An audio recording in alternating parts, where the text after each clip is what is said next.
Oke, assalamualaikum warahmatullahi wabarakatuh. Di video kali ini aku mau sharing ke teman-teman seputar pekerjaan di Timur Tengah atau Saudi. So, buat kalian yang ingin tahu atau kepo bagaimana cara bekerja di Saudi, tonton video ini sampai selesai, oke?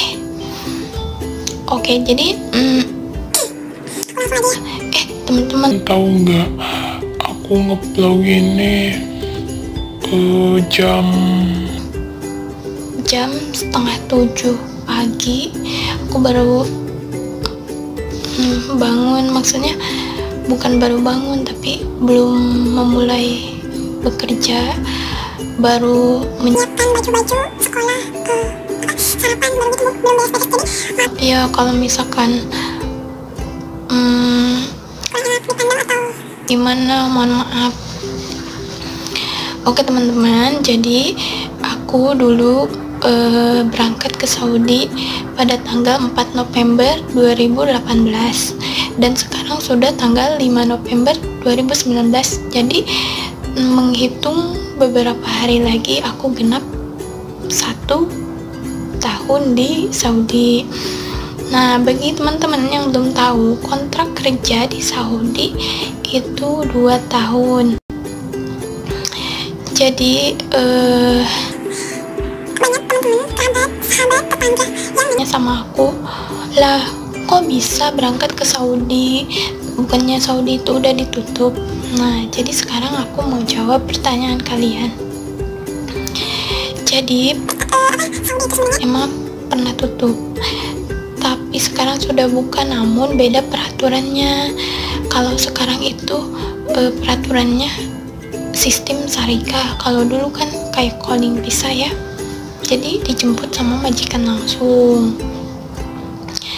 Kalau sistem syarikah sekarang itu kita ditampung dulu di agent atau syarikah. Nah, jadi apa perbedaannya syarikah sama zaman dulu itu kayak calling visa gitu ya. Itu perbedaannya tentu pasti ada. Nah, jadi peraturan dulu sama sekarang itu beda. Jadi kalau dulu sistemnya kayak calling visa, jadi pas begitu kita terbang dari Indonesia, kita sudah ada majikan, dan yang menjemput kita di bandara Saudi ini adalah majikan kita. Nah, bedanya kalau kita melalui syarikah, kita ditampung dulu di syarikah, menunggu 3 kartu, 1 igoma, 2 kesehatan, 3 ATM. Jadi gaji kita melalui ATM. Nah, perbedaannya pasti tentu ada sisi baik dan buruknya. Kalau misalkan melalui syarikah, kita dikuasai oleh syarikah, bukan sama majikan. Jadi kalau misalkan majikan kita memperlakukan kita tidak baik atau ada masalah apapun, kita bisa mengadu ke syarikah. Nanti kita di situ dikasih nomor telepon syarikah. Nah, kalau misalkan kita melalui kayak calling visa, 1 majikan, kita harus menerima selama 2 tahun kontrak kerja. Mau majikan baik, mau majikan gimana, kita harus tetap bertahan di situ. Nah, bedanya kalau di syarikah itu kan tidak 2 tahun langsung dikontrak. Jadi kalian dikontrak sesuai majikan membeli kita ke kantor. Ada yang 1 bulan, 2 bulan, 3 bulan, 4 bulan, itu tergantung majikannya. Nah, ini ceritaku sendiri ya. Pas pertama datang dari Indonesia, aku bekerja bukan di orang Arab asli, tapi mereka orang India. Aku dikontrak selama 3 bulan dan ditambah kontrak lagi 4 bulan, jadi 7 bulan. Pas pertama aku datang dari Indonesia dikontrak 7 bulan, dan disitu aku tidak pernah mendengar bahasa Arab karena mereka tidak bisa bahasa Arab. Mereka menggunakan bahasa Inggris sehari-harinya.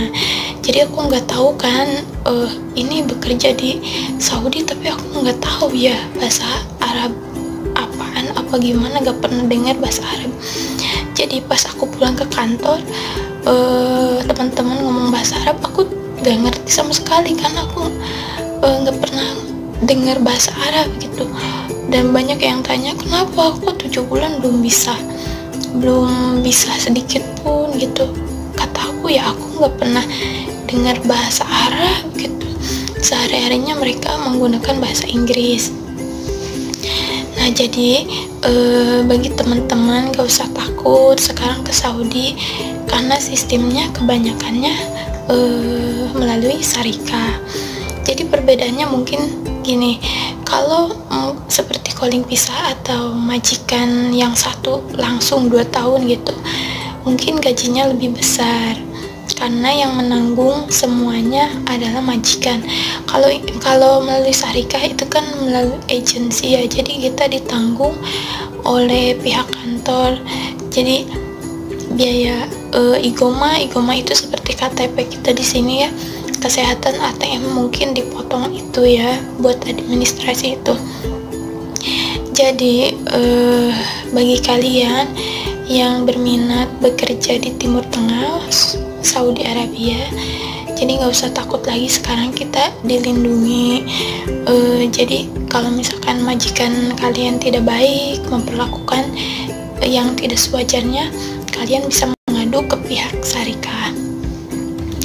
Nah, apa saja sih yang dikerjakan atau gimana sih bekerja di Saudi? Apakah ada perbedaan dengan bekerja di Jakarta? Tentunya semuanya, kalau dimanapun kalian berada, namanya bekerja di rumah itu semuanya hampir sama, karena pekerjaan yang tidak ada beresnya adalah pekerjaan rumah. Jadi perbedaannya adalah itu tergantung majikannya, mau di Jakarta mau di Saudi itu tergantung majikannya, tergantung mereka ada peraturan di rumahnya bagaimana lagi tuh, setiap keluarga kan beda ya. Jadi yang harus kalian tahu, pokoknya bekerja di sini harus intinya kuat mental, lahir dan batin, mohon maaf. Jadi maksudnya pekerjaannya lebih berat dibanding di Jakarta. Kita kan bisa di negara kita sendiri kita bisa membela diri apa gimana. Intinya orang sini beda, kita tidak, walaupun kita benar, kita bisa saja debat, tapi kan yang kita kejar di sini keselamatan, jadi kita lebih banyak mengalah. Intinya kerja di sini gimana ya, bagi aku sih ya, ini bukan cerita orang lain, mungkin maaf ya kalau misalkan ceritanya ada yang beda, karena mungkin di sini memang menaruhkan nasib masing-masing, jadi tergantung nasib masing-masing. Tapi kalau bagi aku kerja di sini ya lumayan berat lah gitu, resikonya besar. Jadi pekerjaannya yang kita tidak bisa harus bisa gitu. Jadi seperti kalian jangan aneh ya kalau misalkan majikan di Saudi kalau beres-beres sering kalau lantai atau tembok atau lemari sering masih ada debu atau enggak gini, masih ada debu atau enggak. Jadi yang paling sebel bagi semua TKW itu, sebersih apapun atau serajin apapun kita, kalau misalkan majikannya sebersih apapun, bagi mereka itu tidak bersih. Jadi banyak keluhan yang walaupun rumahnya kecil, kalau majikannya begitu pasti pada nggak betah. dan kedua kalian intinya kalau setiap hari Jumat atau malam Jumat itu biasanya orang sini suka mengadakan ajimahan. Jadi ajimahan itu kalau di Indonesia makan-makan dari mulai kita masak, menyiapkan. Jadi bayangkan saja ya, kalau di Indonesia hajatan, bagaimana hajatan, prasmanan. Nah di sini itu namanya ajimahan. Jadi makan besar, keluarga besar, tetangga, teman-teman, kerabatnya gitu. Jadi ya siapkan, intinya jangan membayangkan sisi positif atau bahagianya, tapi kita harus membayangkan yang sakitnya dulu, yang perihnya dulu, yang negatifnya dulu, supaya pas kalian terjun ke dunia sebenarnya di sini nggak kaget lagi karena kalian sudah mempunyai bayangan. Nah yang kedua, rata-rata sudah kalian tahu kan, orang sini anaknya banyak. Jadi jangan heran kalau misalkan kalian di rumahnya anaknya puluhan atau banyak lah gitu. Di sini sudah tidak aneh karena setiap rumah atau setiap majikan jarang yang anaknya sedikit. Nah majikan pertama aku juga waktu itu anaknya 7, tapi udah pada besar, sebagian ya kuliah, pokoknya rata-rata kuliah, SMA, SMP, SD, TK itu ada komplit lah intinya gitu. Tentang capek atau enggaknya itu tergantung kita dan majikannya. Jadi kita bisa menyesuaikan majikan dengan pekerjaan kita.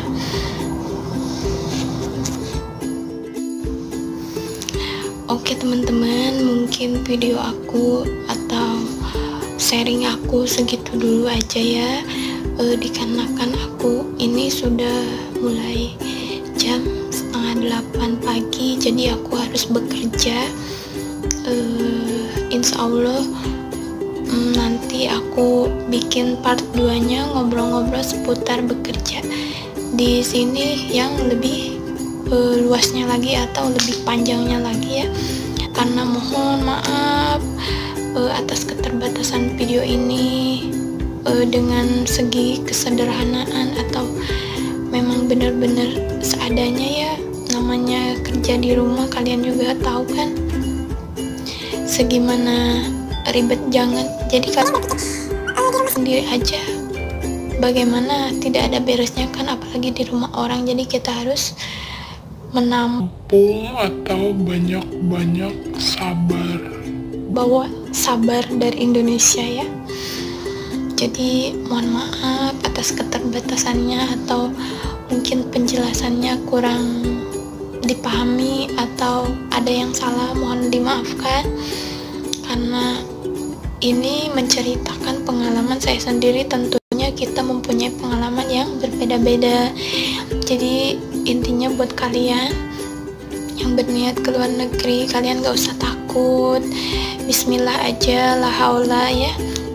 Berniat untuk berjihad ya, pejuang devisa muda, semangat. Jadi mungkin di video kali ini segitu dulu ya. Mohon maaf atas segala kesalahan dalam berbicara atau kurang dipahami, mohon dimaafkan ya. Oke teman-teman, selamat beraktivitas. Semoga kalian selalu dilindungi oleh Allah Subhanahu wa Ta'ala, rezekinya dimurahkan, dilancarkan dalam segala urusannya. Kita saling mendoakan, khususnya kita sebagai pejuang devisa yang jauh dari keluarga. Semoga diberi kesehatan oleh Allah Subhanahu wa Ta'ala, diberi rezeki yang barokah, manfaat untuk keluarga ya. Oke teman-teman, terima kasih sudah nonton video aku. Jangan lupa di like, comment, and subscribe, karena subscribe itu gratis guys. Terima kasih. Assalamualaikum warahmatullahi wabarakatuh.